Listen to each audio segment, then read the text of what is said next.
Buenas noches. Buenas noches. Muy buenas noches. Buenas noches.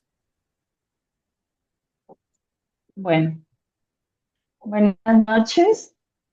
Somos estudiantes de cuarto nivel de la carrera de Educación Inclusiva de la Universidad Nacional de Educación UNAI y le damos la más cordial bienvenida a esta entrevista educativa.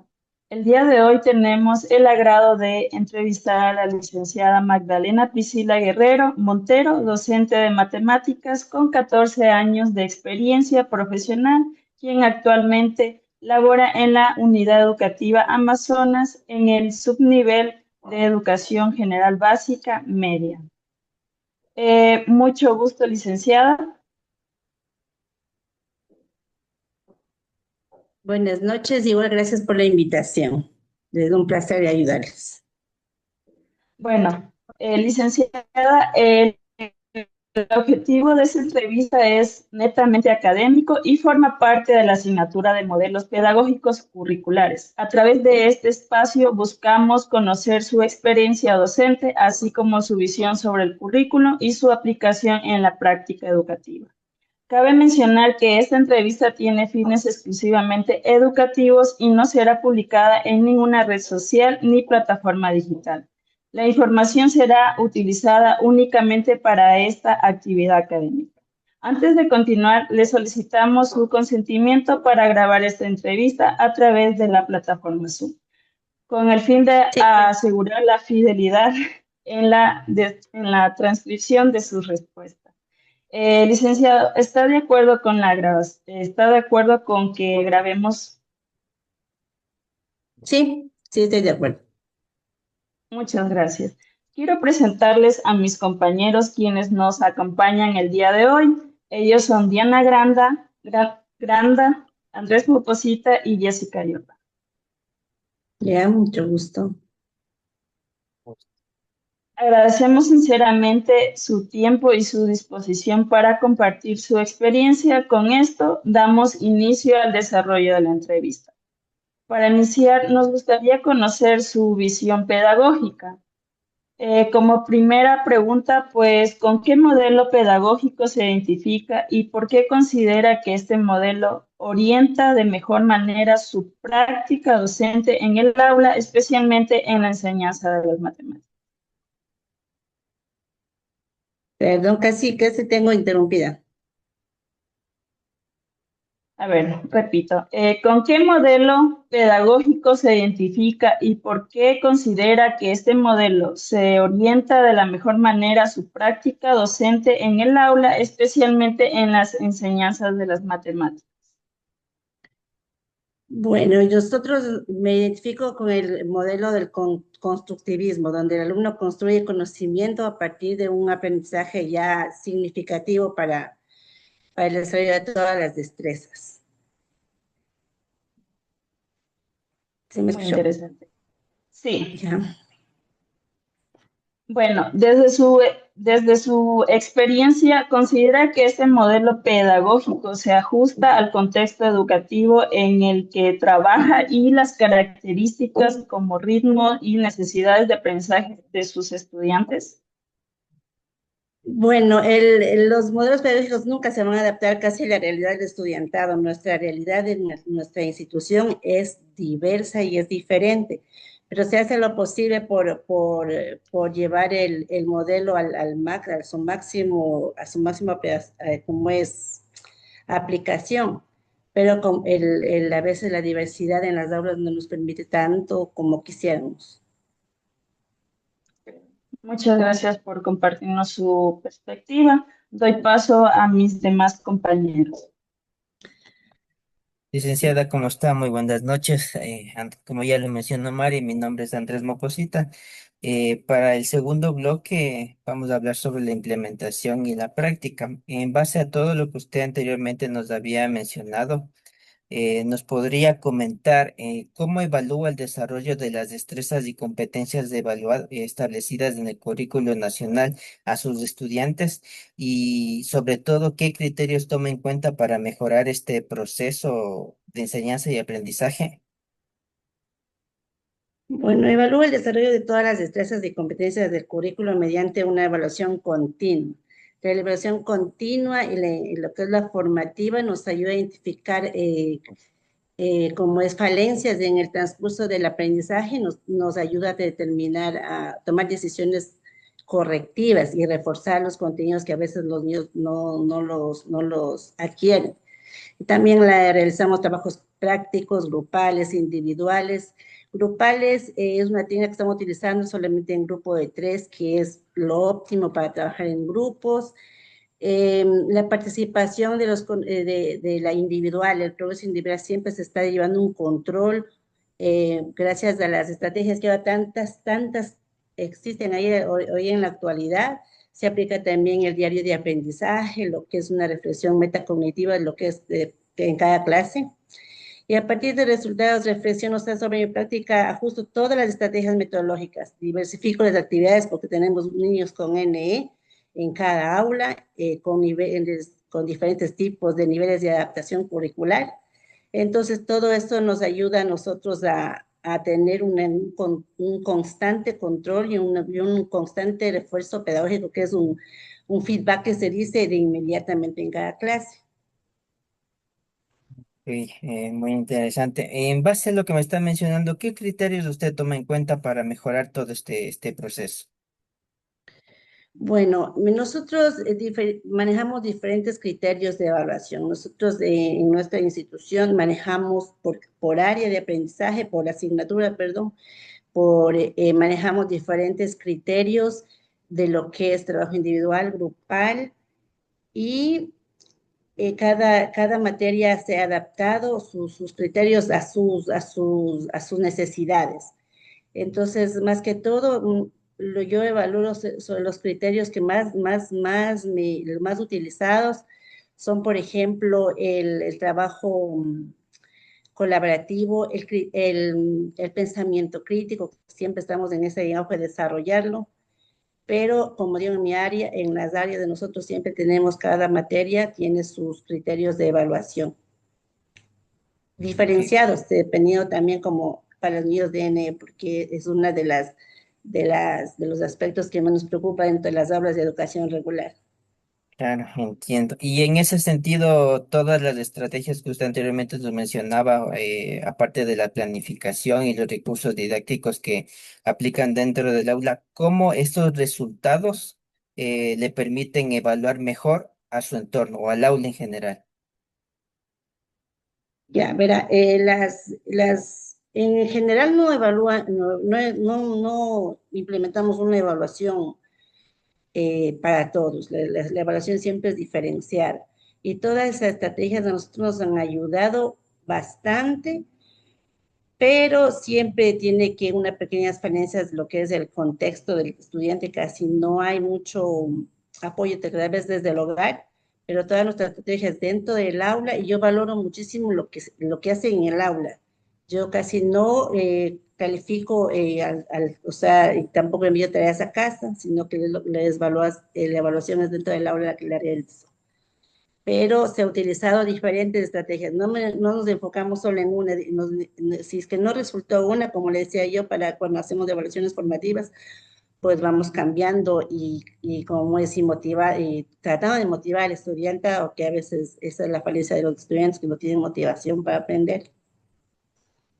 Agradezco mucho, licenciada. Continúa, mi compañera. Buenas noches, mi nombre es Diana Grande. Para continuar con la entrevista, en el bloque 3 queremos hablar de desafíos y una proyección futura, abordando algunos desafíos que se presentan en la práctica educativa. Considerando la diversidad presente en el aula, ¿qué desafíos enfrenta al momento de flexibilizar el currículo y su práctica docente para responder a las distintas necesidades educativas de sus estudiantes? El desafío que más nos afecta en nuestras aulas son que nosotros no les podemos dar la atención ¿cómo le diría?, que se merecen a los niños con necesidades educativas. El currículum es flexible, sí es cierto, pero la realidad dentro del aula es otra. Obviamente se planifican muchas estrategias para los niños de necesidad educativa, la diversidad, ritmos de aprendizaje, factores como los estilos de aprendizaje, pero así flexibilicemos el currículum, sí nos hace un poco complicado el atender a niños con necesidades educativas dentro del aula, porque no son solamente como es dificultades de aprendizaje, algunas ya vienen asociadas a discapacidad. Entonces, ese es el desafío general y es en todas las aulas que nos pasa eso. Muchas gracias. Y bueno, finalmente, desde su experiencia, ¿de qué manera estos factores externos como el entorno familiar, social o el uso de la tecnología influyen en el aprendizaje de sus estudiantes y las decisiones pedagógicas que usted toma como docente? Como decía anteriormente, uno de los problemas que tenemos ahorita en la actualidad es el comportamiento de los estudiantes. Esto que ya viene de un contexto de familia, un contexto del hogar. Ya también viene en el contexto ese económico, con muchos contextos que no nos ayudan. Entonces, estos factores influyen muchísimo en el aprendizaje porque no tenemos estudiantes motivados, tenemos estudiantes, situaciones en el aula que tenemos que trabajar primero en modelar conducta para poder dar el aprendizaje, para poder enseñar.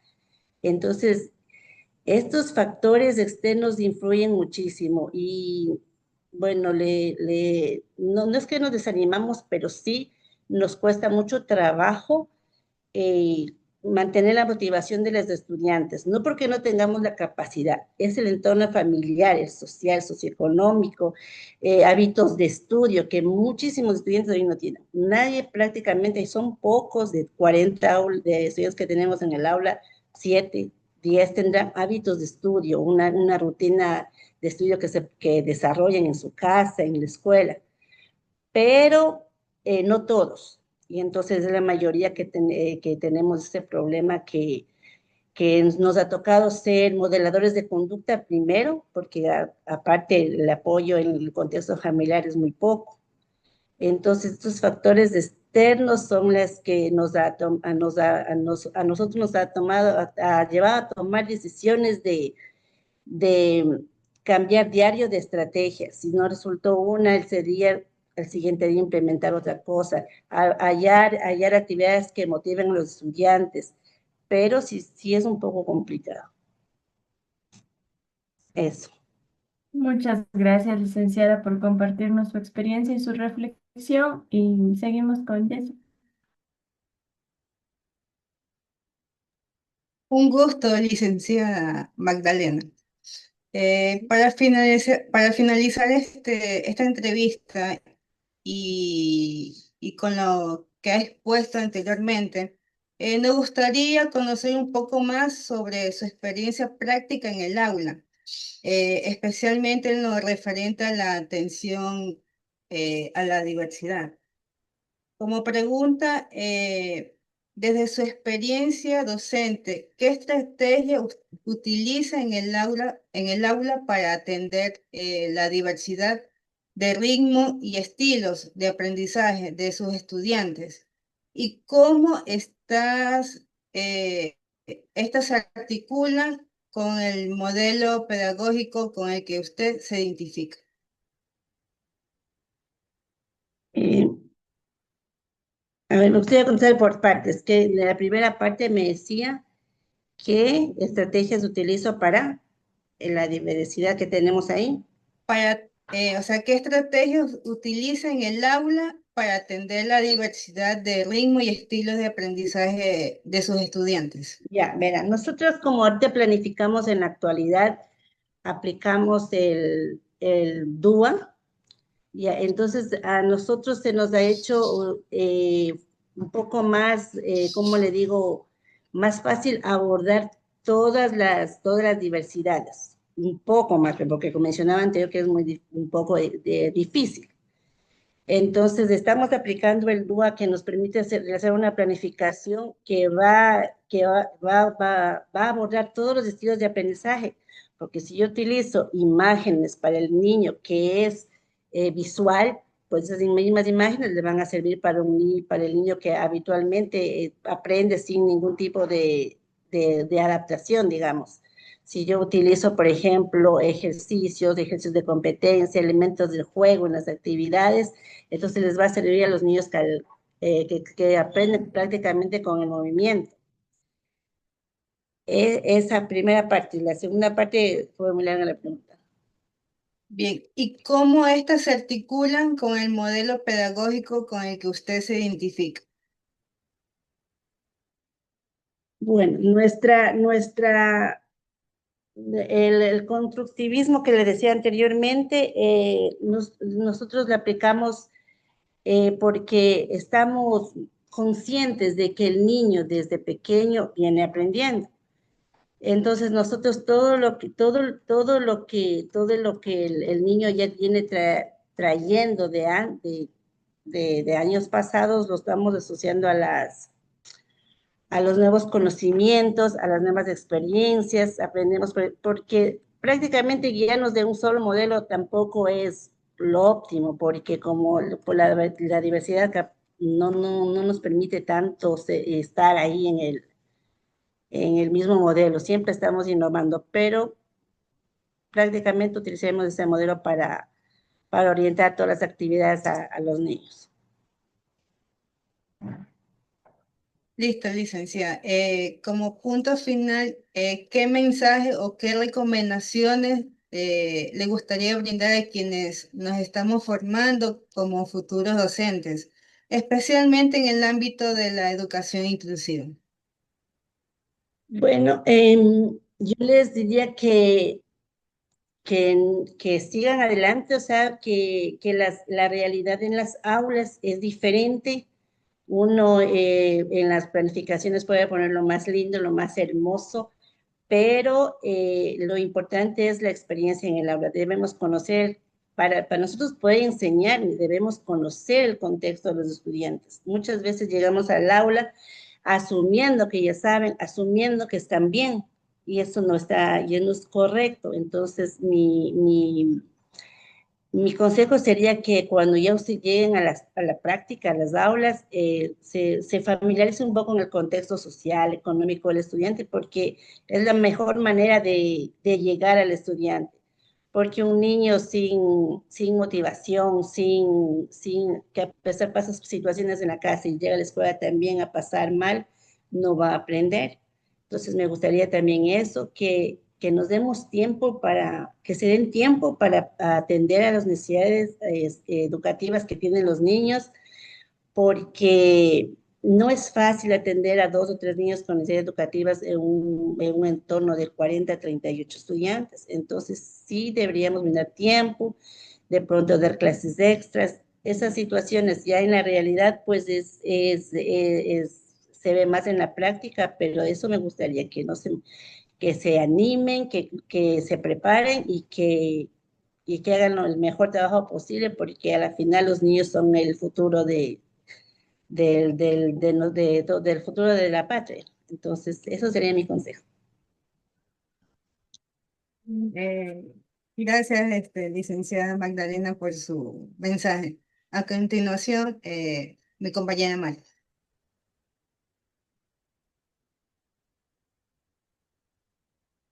Bueno, para finalizar, queremos expresarle nuestro sincero agradecimiento por el tiempo que nos ha brindado y por la disposición para compartir su experiencia y conocimiento con nosotros.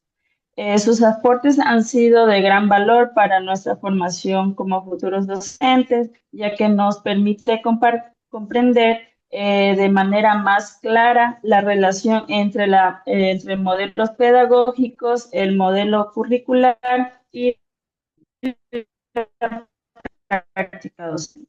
especialmente desde una perspectiva inclusiva. Le agradecemos nuevamente por compartir este espacio de diálogo, reflexión y aprendizaje. Sin duda, sus experiencias enriquecen nuestro proceso formativo. Gracias. Gracias. Gracias.